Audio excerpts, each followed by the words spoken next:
E aí, senhores, tudo em paz? Bom, ontem houve a prova do CFO para o curso de bombeiros aqui do Ceará, não é isso? Do Corpo de Bombeiros. Então, hoje a gente vai resolver essa prova, ver o nível das questões que foi, comentar, né? E aí depois gostaria do comentário e feedback de vocês lá no meu Instagram ou lá no próprio YouTube, certo? Aí me diz como é que foi a prova, tá bom?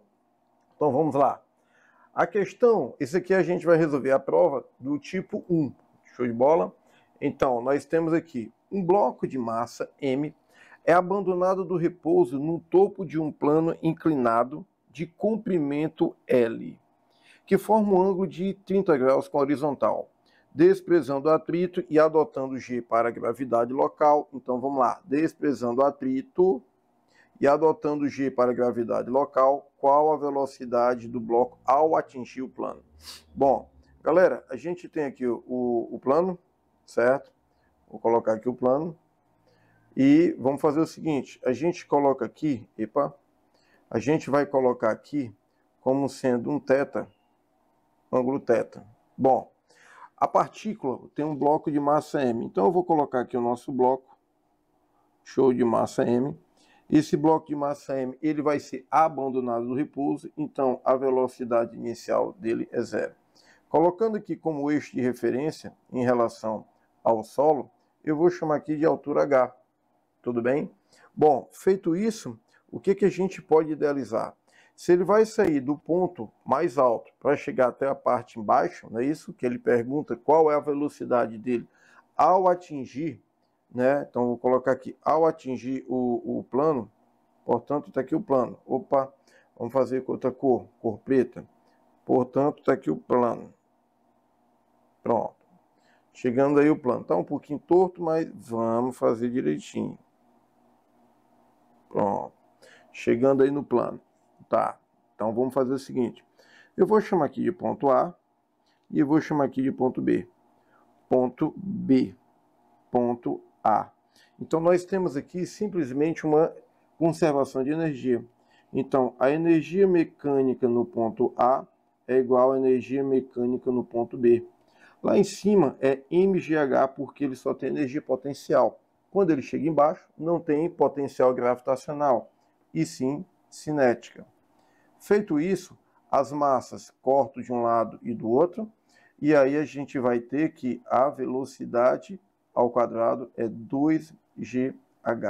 Tá, guarda esse cara aqui. Mas quem é a altura? O problema é a altura, porque se eu tenho altura e eu tenho em relação ao plano tudo isso aqui que eu vou chamar de D, ou L, sei lá, chamar de L, certo? Então o que eu posso fazer aqui? Pela uma relação trigonométrica, eu posso dizer que o seno de θ é o cateto oposto, que é H, sobre a hipotenusa, que é L. Logo, quem é o H? H será L seno de θ. Pronto. Feito isso aqui, aí o que eu vou fazer? Eu vou jogar aqui, trago para cá. Então, vai ficar V ao quadrado igual a 2G. O H a gente acabou de descobrir que é L seno de θ, que no caso, o θ, meus amigos, é 30 graus. E o seno de 30 graus é 1/2. O que você vai fazer? Corta 2 com 2. Então, a velocidade vai ficar quanto? G vezes L. Olha só. Então, nós temos o gabarito a ser marcado, ó. Opa, gabarito a ser marcado, item C de corpo de bombeiro, certo? Então, questão 77, uma questão boa, fácil. Trabalhamos nas revisões, né, no curso Tiradentes. Tudo bem? Então, vamos avançar para a questão 78. Bom, questão 78. A questão 78, meus amigos, nós temos aqui como sendo uma questão falando de máquina térmica ideal, né? Então vamos lá, vamos pensar aqui, vamos comentar, presta atenção. Ele diz o seguinte, uma máquina térmica ideal, então pensa aqui, opera segundo o ciclo de Carnot entre dois reservatórios, um de T1 e o outro de T2.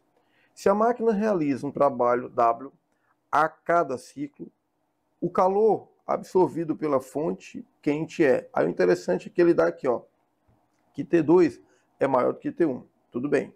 Então vamos pensar aqui. Nós temos aqui uma fonte. Nós temos aqui uma fonte quente. Essa fonte, ela vai, parte dela vai, ó, a máquina vai aproveitar e realizar trabalho. E uma outra parte vai ser rejeitada para a fonte fria. Então aqui, ó, aqui eu vou chamar de quente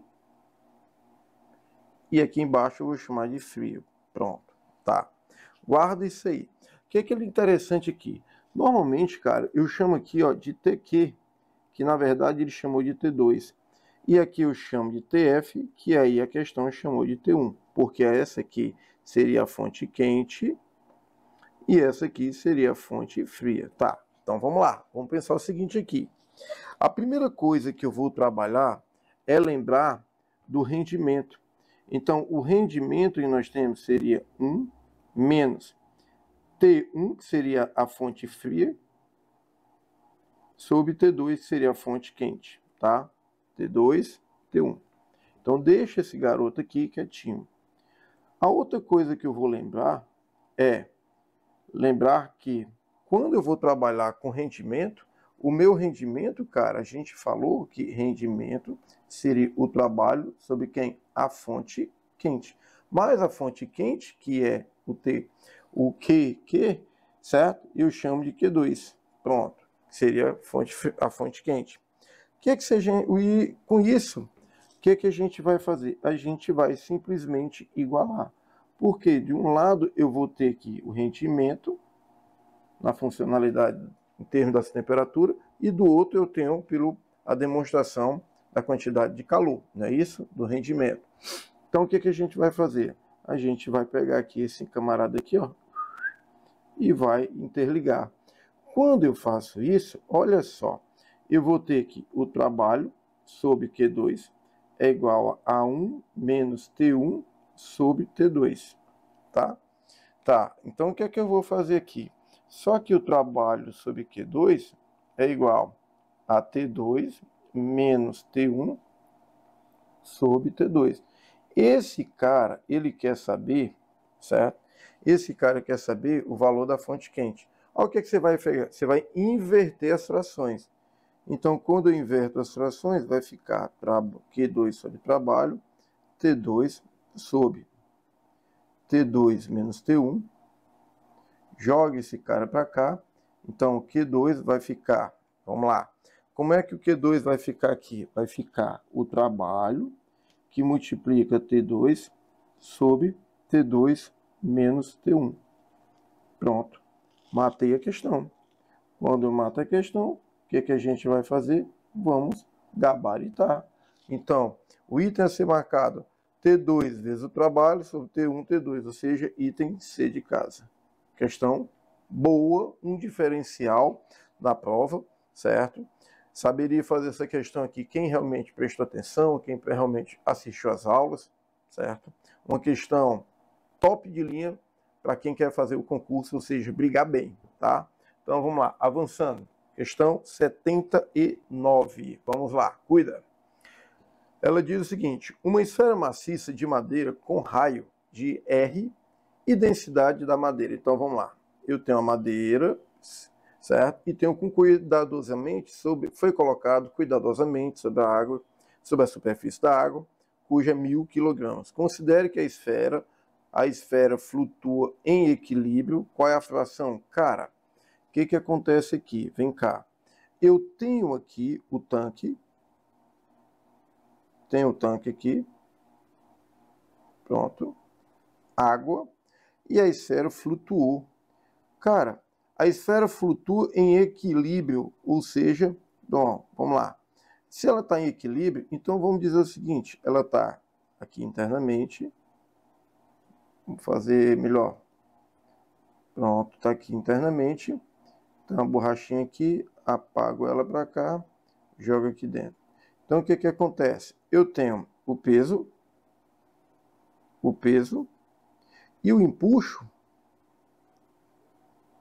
numa condição de equilíbrio. Na condição de equilíbrio, o que eu posso dizer? que o empuxo é igual a força-peso. E o que é o empuxo? É o peso do volume do líquido deslocado. Então vai ficar densidade do fluido, volume submerso, vezes a gravidade. O peso é a massa, o peso é a massa do corpo vezes a gravidade, mas quem é a massa do corpo é a densidade do corpo, volume do corpo vezes a gravidade. Corta, certo? Então o que ele vai saber? Ele quer saber qual é a fração de volume que fica submersa. Então vai ficar, vamos fazer uma razão, VC sobre o volume submerso tem que ser igual a densidade do fluido. Então vamos pensar o seguinte, vamos inverter isso aqui, tá? Vamos inverter. Então o que vai acontecer aqui? Vamos pensar o seguinte, o volume submerso está para o volume do corpo, tranquilo? Assim como a densidade do corpo vai estar para a densidade do fluido. Pronto. Quem é a densidade do corpo? Aí você vai lembrar. A densidade do corpo, a questão te falou, que é de madeira, não é isso? Então, esse cara é a densidade do corpo e esse garoto aqui seria a densidade do fluido. Show de bola. Então, a densidade do corpo, 600. A densidade do fluido, 1000. Meu irmão, tora 2 de cima, 2 de baixo. Vamos jogar aqui. Então, fica o volume submerso sobre o volume do corpo igual, olha só em cima, 6 dividido por 10. Meu filho, se eu simplificar isso aqui, simplesmente eu tenho que o volume submerso, simplificando por 2 embaixo aqui, em cima aqui, vai ficar o seguinte, eu estou fazendo tudo a mesma cor, por 2 dá 3, e embaixo vai dar quanto? 5. Pronto, qual é o gabarito? Ah, professor, então quer dizer que era só isso, cara. Então, ele está querendo 5, então o item a ser marcado, qual é? 3/5, item E de Eva. Outra questão, tranquilo, tá? Então vamos avançar. A surpresa que eu vi nessa prova, né, foi da parte de eletromagnetismo, né? Foi a surpresa que eu vi, tá? Questão também tranquila, mas vamos pensar aqui. Essa questão aqui, galera, vamos lá, trata-se de campo magnético dentro de uma espira, né? Uma espira circular de raio 0,2 conduz uma corrente elétrica. Nesse sentido, o módulo do campo magnético, então o que acontece? Se eu tenho aqui uma espira, vamos pensar o seguinte, eu tenho uma espira, tá aqui a minha espira, desenhada aqui, e ela está no sentido, quando ele diz aqui, conduz uma corrente, nesse sentido, o módulo do campo magnético. Então, o que a questão diz? Então, B igual a μ0I sobre 2R. Então, o B, quem é o μ? A questão te informa que é quanto? Que é o coeficiente de permissividade magnética, né? Então, quem é a corrente? 10 a menos 7, a corrente 3 amperes sobre 2 que multiplica 0,2. Muito bem. Tranquilo. Deixa eu ver se não está faltando nada. Nada. Então, eu tenho aqui que B igual.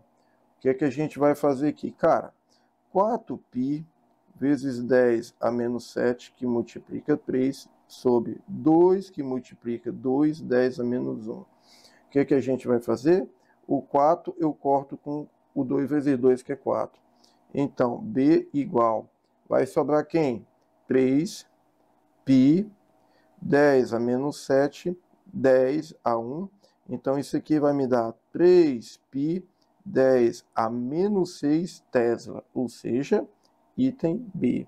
Bom, essa questão aqui, ela informa que o valor da aceleração da gravidade na superfície da Terra, representada por G, quando necessário, adote para a gravidade 10 no vácuo, para a massa específica da água 1000 kg metro cúbico, que é 1 grama, e para o calor específico, o valor de uma caloria, que é correspondente a 4 joules, tá? Então, aqui a questão, ele fala o seguinte. Em uma rodovia, o limite de velocidade Então vamos grifar. É 90 km por hora, que no caso equivale a 25 metros por segundo.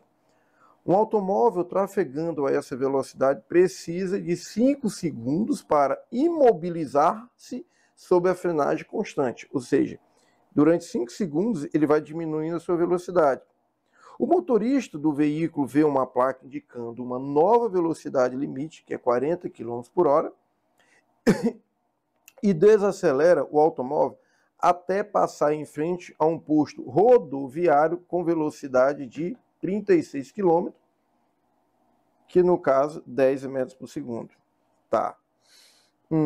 Considerando que o carro estava se movendo a uma velocidade limite da via, e sua frenagem iniciou-se ao passar pela placa, mantendo-se constante até passar pelo posto.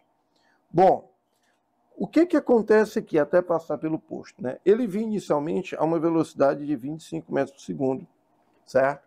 E aí, de repente, ele percebe que está acima da velocidade limite e passa a frear, né? Então, o que acontece aqui? Vamos pensar o seguinte. Como trata de um movimento uniformemente variado, nós temos que o V igual a V0 mais A vezes T. Inicialmente, a velocidade dele é 25. Então, para ele, como ele diz aqui, imobilizar-se, ou seja, para ele parar totalmente, então ele leva 5 segundos. Ou seja, a aceleração é menos 5 metros por segundo ao quadrado. Guarda esse cara aqui. Tá. Só que esse tempo em que ele levou desacelerando na frenagem, né? Quanto tempo ele andou, aliás, qual foi a distância que ele andou para que realmente parasse por completo? Aí você vai em Torricelli. Usando Torricelli, nós temos que a velocidade ao quadrado igual a velocidade inicial mais 2 vezes A, então eu vou chamar o de D, pronto, fica melhor, certo? Então, inicialmente aqui, ele vinha com a velocidade de quanto? 25. E o final, para reduzir, né? Ele foi reduzindo, desacelerando, certo? Então, ficaria a velocidade final, 36, convertido para metros por segundo, 10. Então, vamos fazer aqui 10 ao quadrado igual a 25 ao quadrado, mais 2 que multiplica, a aceleração é menos 5 e a distância não sei. Então, de um lado dá 100, do outro 625, menos 10 que multiplica D. Então, 10 que multiplica D é igual a 625, menos 100, que vai dar 525. Isso implica que o D é igual a 525 dividido por 10, ou seja, camaradas, esse cara andou 52,5 metros. Qual o gabarito que a gente vai marcar? Item A de aprovação. Boa, questão que era esperada na prova, não é isso? Inclusive, durante as revisões lá no curso, eu trabalhei várias questões com esse tipo de raciocínio.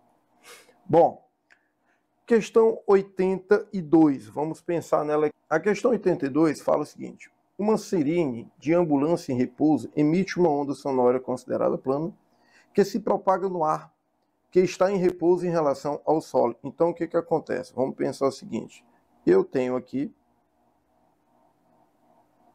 pronto, o solo, e, portanto, eu tenho uma ambulância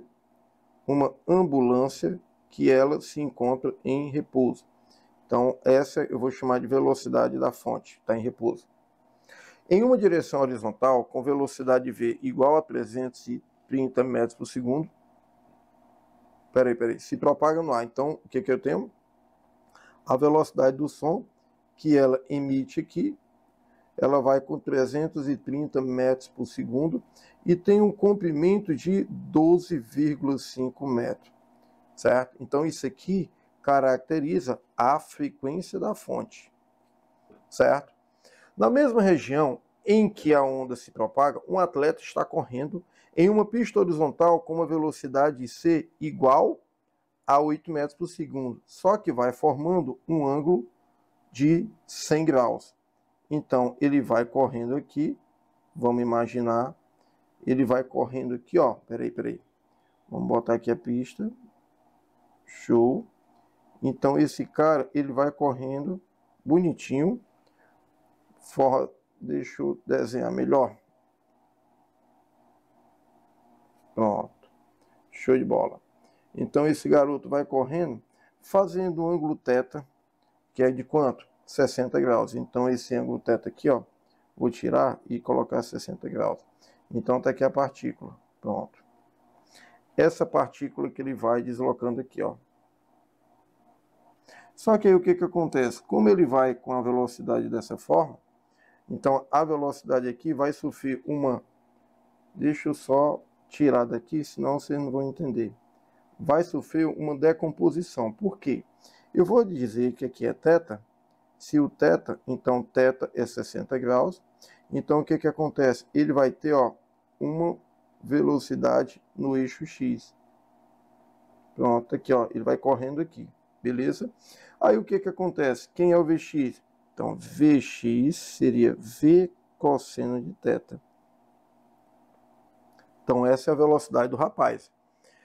Com direção de propagação do som. Qual a frequência do som? Galera, essa questão, ela envolve o chamado efeito Doppler. Certo? Então, o que o efeito Doppler fala? Eu tenho a frequência aparente, que seria a frequência inicial, que multiplica velocidade mais ou menos a velocidade do som, dividido pela velocidade mais ou menos a velocidade da fonte. Certo? O que acontece? Quem é a velocidade da fonte? Então, a frequência da fonte. A frequência da fonte, se você lembrar, certo? Ela vem V igual a lambda vezes a frequência.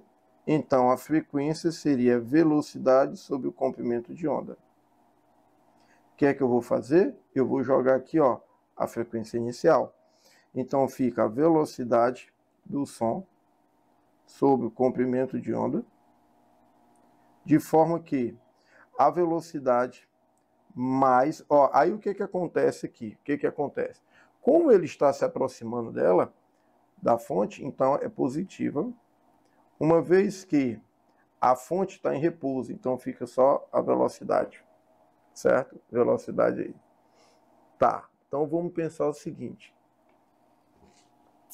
O que eu vou fazer aqui? Isso implica que a frequência, a velocidade do som 330, o comprimento de onda que ele deu 12,5, eu vou colocar como 125 metros, está deslocando a vírgula. A velocidade do som 330 mais a do observador, né? Poxa, então o que acontece? O observador está em movimento, certo? Então o que acontece? Quem é o Vx? É a velocidade do observador, que é 8, vezes o cosseno de 60. Quem é o cosseno de 60? 1/2. Então quanto é a velocidade dele nessa componente? Certo? 4 metros por segundo. Então, vai ficar 4 sobre 4. Pronto. Galera, fazendo essas contas, o que é... Aliás, a velocidade aqui é 330, porque foi doido. Tira aqui. Então, aqui é a velocidade do som. Pronto. Então, fica 330. Ah, olha só o que é a sacada. 330 corta com esse rapaz. Então, a frequência vai ficar 334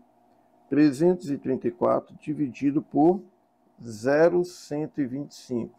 Fazendo a continha aqui, deixa eu pegar a calculadora. Frequência igual 334 dividido por 0,12. Pronto. 2.672 Hz. Qual é o gabarito? Vamos lá, gabarito. Gabarito a ser marcado, item C. Vamos lá. Questão passível de anulação. Por quê? Porque essa questão, esse conteúdo não estava no conteúdo programático de vocês. Ele não vem falando lá da questão ondulatória, não pediu. Então, questão que a gente entra com pedido de anulação, de recurso para anular. Beleza? Avançando. Questão 83. Em operações de salvamento em ambientes com gases nocivos, bombeiros utilizam cilindros de um ar comprimido acoplados nas máscaras faciais. Um desses cilindros, certo? Vamos riscar aqui, em uso, fornece cerca de 50 litros, show de bola, 50 litros de ar por minuto nas condições de pressão atmosférica, em temperatura ambiente. No interior do cilindro, o ar está a 200 atm, ocupando 10 litros. Suponha que a temperatura permaneça constante. Bom, esse tipo de questão também foi trabalhado na revisão. Se é uma temperatura constante, o que é que a gente vai fazer? A gente lembra que é uma transformação isotérmica, porque a temperatura é constante. Então aqui a gente está falando de lei dos gases. E o que é que a questão de lei dos gases faz? P1V1 sobre T1 é igual a P2V2 sobre T2. Cara, se a temperatura é constante, a temperatura vai embora. Acabou. Morreu. Certo? Então, o que acontece? Vamos pensar o seguinte. Ele diz que no interior do recipiente, certo? No interior do cilindro, o ar está a 200 atm. Ah, garoto. Se o ar está a 200 atm, o que é que eu vou analisar aqui? Vamos pensar aqui comigo o seguinte. Então, eu tenho 200 vezes 10 litros e é igual a pressão fora, que é de 1 atm, vezes V2. Ou seja, o V2 vai me dar quanto? 2.000 litros. Guarda aí. Se é 2.000 litros, o que acontece? Qual é o tempo que esse cara, como ele diz aqui, nessas condições, a quantidade de tempo aproximadamente que um cilindro desse, então para ele respirar, o tempo vai ficar 200 litros dividido, ou seja, quando ele diz aqui, um desses cilindros, quando em uso, fornece cerca de 50 litros. Então, quanto é que ele vai fornecer? Corta litro com litro, 2.000 dividido por 50, então ele tem um tempo de 40 minutos. Então, item a ser marcado, item A de avião. Questão muito fácil também, tá? Última questão, ela diz o seguinte. Um fio de nicromo é usado como elemento de aquecimento e será alimentado por uma fonte de 12 volts. Então, deixa aqui. Aqui eu já tenho a minha DDP. Pronto. A DDP de 12 volts. Em série com o resistor de controle R. A resistência do fio varia com a temperatura. Considere os seguintes valores das resistências nas temperaturas mínimas e máximas às quais elas serão submetidas. Bom, a temperatura mínima, a resistência do fio aproximadamente 8 e a máxima aproximadamente 12. Para proteger a fonte e obter aquecimento útil, é necessário que, mesmo na temperatura mínima, a corrente não possa ultrapassar 12. Então, peraí. Aqui, então, significa que nessa temperatura mínima, a corrente ela tem que ser menor ou igual a 12, né? Ela não pode passar 12, 1,2. 1,2. E já na temperatura máxima, ou seja, o fio tem que ser 12, ou seja, a temperatura máxima, a corrente tem que ser pelo menos 0,8 ampere. Tá. Qual é o menor valor comercial de R que atende simultaneamente as duas especificações? Bom, então vamos primeiro lembrar aqui vamos aqui. Primeira lei de acordo, olha só. De acordo com primeira lei de Ohm, que no caso eu tenho aqui U igual a R vezes I, certo? Então nesse caso aqui, I é igual a U sobre R. Então deixa esse cara quieto aqui. Tranquilo? Tá. Então vamos fazer o seguinte. Na primeira condição, para o fio já que eu tenho que ligar em série, então ele não pode ultrapassar 1,2. Então, na primeira condição, o que é que eu tenho aqui? Ó, vou fazer para cá. Então, vai ficar 1,2 igual a DDP, que no caso, 12, sobre, eu tenho que ligar esse cara numa resistência equivalente, então eu tenho que ter um R mais 8. Então, o que é que eu vou fazer aqui? R mais 8 vai ficar 12 dividido por 1,2. Então, isso aqui vai exprimir que vai dar 10, ou seja, R vai ficar 2 ohms. Então, deixa esse garoto aqui, já matei um. Agora, vamos trabalhar com essa condição agora. Mais uma vez.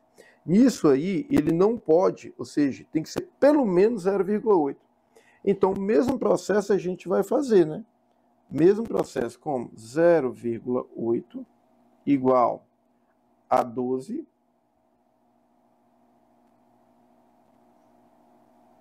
certo? Só que agora a resistência é 12. Então vai ficar R mais 12 igual a 12 dividido por 0,8. Ou seja, esse cara aqui vai dar R mais 12 igual a 15.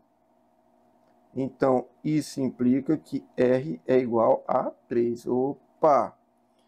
Pronto! Então, o que é que eu posso analisar? Que essa resistência, ela tem que seguir um parâmetro onde ela tem que ser maior que 2 e ela tem que ser menor que 3, certo? Tem que ser menor que 3. Então, com isso, o que a gente pode analisar? Se ela tem que ser maior que 2, vamos ver. Ó, não pode, essa aqui, ou seja, só resta o seu item A, que é a única que está entre 2 e 3. Beleza? Meus amigos, bom, o que eu tenho que analisar dessa prova? Uma prova boa, certo? Então, desde já, entrem com o recurso pelas instituições que vocês estiverem cursando, tranquilo? Faça isso o mais rápido possível. Desejo que vocês tenham êxito, né? Quem puder me dar uma força, segue lá, @prof.kerginaldomota no Instagram e aqui no Kerg Física Descomplicada no YouTube. Senhores, no mais, vou estar fazendo um curso direcionado para Petrobras também, para as escolas militares, certo? Então, vai ter curso que eu vou fazer, mini curso de física, voltado para outros concursos de bombeiros que virão ano que vem. Então, não deixe de me seguir nas redes sociais, sempre eu vou estar postando alguma coisa e vamos cair junto para cima disso, tá bom? Desde já agradeço, torço para que a gente caminhe junto e que vocês alcancem a tão sonhada vaga aí, tá bom? Valeu, galera, um abraço e um beijão para cada um de vocês. Fui!